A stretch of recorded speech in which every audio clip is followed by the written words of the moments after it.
আসসালামু আলাইকুম viewers, welcome back to my channel Tuya easy কিচেনে আপনাদের সবাইকে স্বাগতম। আজ আমি মজার আরেকটা রেসিপি নিয়ে আপনাদের সামনে হাজির হলাম, বেগুন ভাজা।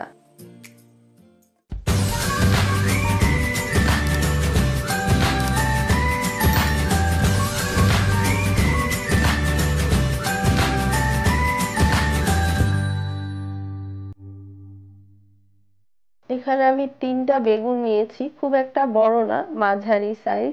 এগুলো আমি এখন কেটে নিব। ধুয়ে পরিষ্কার করে নিয়েছি। এগুলো আমি কেটে নিয়েছি, দেখতে পাচ্ছেন 1 ইঞ্চি মোটা মোটা করে কেটেছি। খুব একটা পাতলা করে কাটা যাবে না, একটু মোটা মোটা করে এভাবে কাটতে হবে। আর এখানে এখন আমি একটা মশলা রেডি করছি। 1 টেবিল চামচ পেঁয়াজ বাটা নিয়ে নিলাম, হাফ চা চামচ রসুন বাটা, হাফ চা চামচ জিরার গুঁড়ি, হাফ চা চামচ ধনিয়ার গুঁড়ি, হাফ চা চামচ হলদের গুঁড়ি, 1 চা চামচ মরিচের গুঁড়ি, অবশ্য ঝাল বুঝে অ্যাড করবেন। 1 টেবিল চামচের মতো সয়া সস দিয়ে দিলাম, এতে সুন্দর একটা ফ্লেভার আসে। 1 টেবিল চামচের মতো সরিষার তেল দিয়ে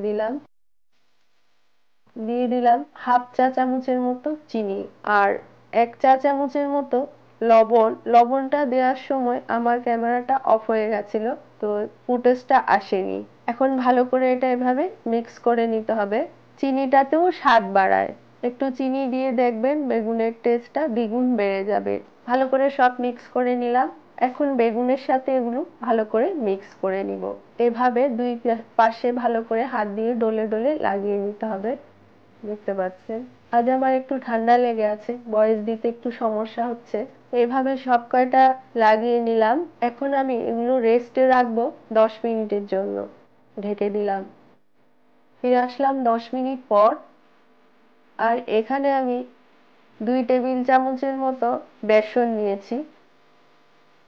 এখন বেগুনটাতে এটা লাগিয়ে নিব। একটা একটা করে বেগুন নিয়ে এইভাবে বেসনটা লাগাতে হবে, চাপ দিয়ে আলগা আলগা লাগাতে হবে। দেখতে পাচ্ছেন, আরেকটা লাগিয়ে দেখাচ্ছি। এটা চাইলে ময়দা দিয়েও করতে পারেন, আবার কর্নফ্লাওয়ার দিয়েও করতে পারেন। হাতের কাছে যেটা থাকে সেটা ইউজ করতে পারেন। এভাবে আমি সব কয়টাই লাগিয়ে নিব। দেখতে পাচ্ছেন সব কয়টা এভাবে লাগিয়ে নিলাম। এখন চলে যাব কিচেনে। চলে আসলাম কিচেনে, চুলায় প্যান বসিয়েছি আর তেল দিয়ে দিলাম প্রায় 4 টেবিল চামচের মতো। তেলটা গরম হওয়ার পর আমি বেগুনগুলো দিয়ে দিচ্ছি। আর চুলার আঁচটা মিডিয়াম টু লোয়ে থাকবে, খুব একটা বেশি আঁচ দেওয়া যাবে না, তাহলে কি হবে উপর দিয়ে পুড়ে যাবে আর ভিতরে কাঁচা থেকে যাবে। আর খুব একটা তাড়াহুড়া করা যাবে না। ঢেকে দিলাম 3 থেকে 4 মিনিটের জন্য। চুলার আঁচটা দেখতে পাচ্ছেন কেমন আছে। 3-4 মিনিট পর আমি উল্টে দিচ্ছি। দেখতে পাচ্ছেন ঢেকে ঢেকে করলে কি হয়, ভিতরে শুদ্ধ খুব সুন্দর এটা কুক হয়ে যায়। যেহেতু মোটা মোটা করে বেগুনগুলো কেটেছি, একদম সফট হয়ে যাবে ভিতরে শুদ্ধ, আর খেতে খুব ভালো লাগবে। আর এটা খিচুড়ি, সাদা ভাত, প্লেন পোলাও সবকিছুর সাথেই খেতে পারেন। এভাবে চামচ দিয়ে চাপ দিয়ে দেখবেন হয়েছে কিনা। যখন দেখবেন চামচ ভিতরে ঢুকে যাচ্ছে, বুঝতে পারবেন যে এটা হয়ে গেছে, সিদ্ধ হয়ে গেছে। একটু সময় লাগবে, 10 থেকে 12 মিনিট সময় লাগতে পারে, আবার কম বেশি সময়টা লাগতে পারে। একটু সময় নিয়ে করবেন, তাড়াহুড়া করবেন তো ভিতরে কাঁচা থেকে গেলে খেতে তেমন একটা ভালো লাগবে না।